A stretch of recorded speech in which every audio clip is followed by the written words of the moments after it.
আমরা এখানে 5 কেজি খৈল নিয়েছি, সরিষার খৈল, এবং পাশাপাশি একটা কিউএল নিয়েছি, শুটকির গুঁড়া, যেটা আপনার অতিরিক্ত মাত্রায় প্রোটিন থাকে।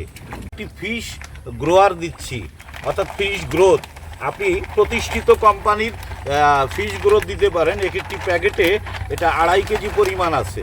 তো এটার 2টো প্যাকেট অর্থাৎ 5 কেজি দিচ্ছি একর প্রতি।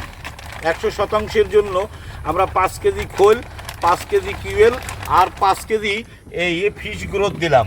এটা ভালো। এই যে গরু ছাগলকে খাওয়ানোর যে জিঙ্ক, এটা কিন্তু আমরা 5 লিটার একসাথে এই দেখুন ঢেলে দিচ্ছি। তো যে কারণে আপনি প্রতিষ্ঠিত কোম্পানির জিঙ্ক দিতে পারেন।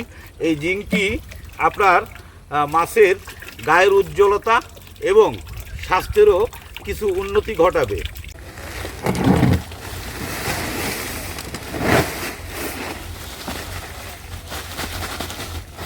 পঁচিশ কেজির 1 বস্তা আমরা ডুবা খাদ্য দিলাম। এই খাদ্যর সাথে এই মিশ্রণটি সম্পূর্ণভাবে আমরা মিশিয়ে দিব। তাতে করে মিশ্রণটি সম্পূর্ণ সুন্দর হওয়ার পরে এই পুরা প্রজেক্টে আমরা ছিটিয়ে দিব। সপ্তাহে একবার আমরা জাল খেউ দিয়ে এই মাছগুলোকে পরীক্ষা করি যে মাছের স্বাস্থ্য, মাছের গায়ে কোনো ক্ষত আছে কিনা, পাশাপাশি মাছের ওজন পরিবর্তন আসছে কিনা। তো এইভাবে এফসিআরটা আপনি মিলিয়ে নেবেন প্রতি সপ্তাহে একবার। এরকম ভালো ভালো ভিডিও পেতে আপনি আমার চ্যানেলটি সাবস্ক্রাইব করতে পারেন, সিম্পলিসিটি শিহাব।